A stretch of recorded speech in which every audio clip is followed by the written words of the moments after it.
अस्सलाम वालेकुम रहमतुल्लाहि व बरकातुहू। नाज़रीन, उम्मीद है आप सब खैर वाफ़ियत से होंगे। अल्लाह ताला मुझे, आपको, हम सबको अपने हिफ्ज़ ईमान में रखे।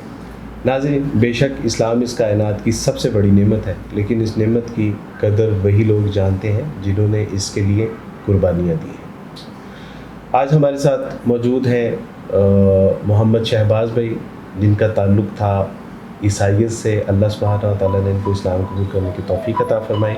और आज एक बहुत अहम मसला है जिसकी तरफ आपकी तवज्जो मबज़ूल करवाना चाहते हैं। तो हम बात भी करते हैं शहबाज भाई से। अस्सलाम वालेकुम रहमतुल्लाह। क्या हाल है शहबाज भाई? ठीक है, तबीयत अच्छी है आपकी? कहाँ से ताल्लुक़ है शहबाज भाई आप? मेरा फैसलाबाद से। इस्लाम कबूल करने के बाद इंसान की ज़रूरत होती है कि वो अपनी शिनाख्त को भी इस्लाम के मुताबिक जो है वो डाल सके, बना सके, ताकि उसके बच्चों का मुस्तकबिल है, उसके आगे मामलात ज़िंदगी हैं कि जिसमें डॉक्यूमेंटेशन की बहुत अशद ज़रूरत होती है। तो जब आपने इस्लाम कबूल करने के बाद जब डॉक्यूमेंटेशन करवानी चाहिए तो क्या हुआ? मैं नादरा के ऑफिस गया था जी। उन्होंने बोला कि पहले आप इस्लामी निकाह करवाएं। इस्लामी निकाह करवाएं जी, ठीक है। उसके बाद कंप्यूटराइज होना चाहिए। ठीक है जी। तो उसके बाद जो निकाह नामे की फ़ोटो कापी लाएँ, जो मेरे इस्लाम कबूल करने वाले कागज़ हैं वो भी लाएँ साथ, अपने शनाख्ती कार्ड की फ़ोटो कापी साथ लाएँ। फिर आपका शनाख्ती कार्ड जो है ना चेंज होगा। और शनाख्ती कार्ड जब चेंज होना है तो आपके माँ बाप या बहन भाइयों में से किसी को जाना आना पड़ेगा। तो क्या वो जा सकेंगे? नहीं, वो नहीं आ सकते। वो तो मुझे मारना चाहते पहले से जी। नहीं, वो तो जान के दुश्मन बने हुए जी है। और इसी तरह बीवी के साथ मामला है, वो भी नहीं आ सकते, वो भी नहीं आएंगे। उनका भी आपस में लड़ाई झगड़ा चल रहा होगा। जी है। नाज़रीन, कुछ अर्से पहले तक ये मामला था कि जब कोई इस्लाम कबूल करता था तो इस्लाम कबूल करने के लिए उसको महकमा औकाफ से अपनी सनद का इजरा करवाना होता था। और महकमा औकाफ के कायदे ज़वाबित में ये एक लाजमी चीज़ थी कि आपने जब इस्लाम कबूल करने के लिए आना है तो आईडी कार्ड लेके आना है। आईडी कार्ड के साथ 2 गवाह लाने हैं। 2 गवाहों के आईडी कार्ड की कॉपी वो भी ऑथ कमिश्नर से वेरीफाइड होनी चाहिए। और एक और फर्स्ट क्लास मजिस्ट्रेट से एक आपको एनओसी लाना है। और उसके बाद आपको 4 तस्वीरें लानी हैं। और ये सारे बाज़ का डॉक्यूमेंटेशन करते करते एक नो मुस्लिम बेचारा परेशान हो जाता है। ये बाज़ का उसको पता नहीं चलता कि क्या कहाँ से करवाना है। तो हमने नादरा को अप्रोच किया कि जनाब ये तो बहुत कड़े जो है वो मराहिल हैं जहाँ से आप गुजरा के वो उसके बाद सनद का इजरा करवाते हैं, तो ये हमारे लिए मुमकिन नहीं है, बल्कि सब न्यू मुस्लिमों के लिए मुमकिन नहीं है। तो उन्होंने कहा कि अच्छा, आप किसी भी जो है मदरसे के जो दारुल इफ्ता है वहाँ से अपनी सनद का इजरा करवा लीजिए, हम उसको कबूल कर लेंगे। ये मामला हल हुआ। उसके बाद अब जब कोई शख्स इस्लाम कबूल करता है और इस्लाम कबूल करने के बाद उसकी सनद कोई मदरसा जारी करता है या हमारी ऑर्गेनाइजेशन हुकूकुल नास वेलफेयर फाउंडेशन जारी करती है या वो महकमा औकाफ से लेता है, तो उसके बाद अब नादरा की ये रिक्वायरमेंट है कि जनाब आपने जब इस्लाम कबूल करने के बाद सनद लानी है तो सनद के साथ आपको 3 अखबारों में इश्तिहार देना है।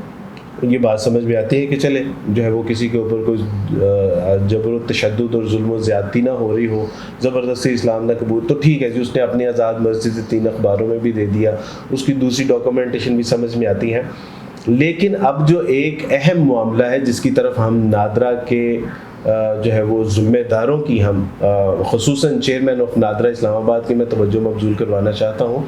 अल्लाह करे कि किसी तरह से हमारी बात ही उन तक पहुँच जाए कि जनाब जब कोई शख्स इस्लाम कबूल करता है तो इस्लाम कबूल करने के बाद उसके घर वाले, उसके ख़ानदान वाले, उसके अहलो अयाल उसके ना सिर्फ दुश्मन बन जाते हैं बल्कि वो तो उसको तलाश कर रहे होते हैं कि कहाँ ये मिले और हम इसकी गर्दन मार दें।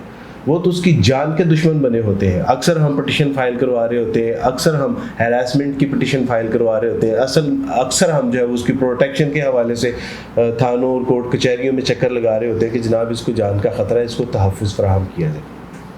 और उस सूरत में नादरा हमें ये कह रहा है कि जनाब अगर इसका नया आईडी कार्ड या आईडी कार्ड में इसके मज़हब का खाना तब्दील करवाना है तो उसके लिए आप इसके माँ बाप या बहन भाइयों में से किसी को लेके, सर हाउ दिस पॉसिबल, ये किस तरह मुमकिन है?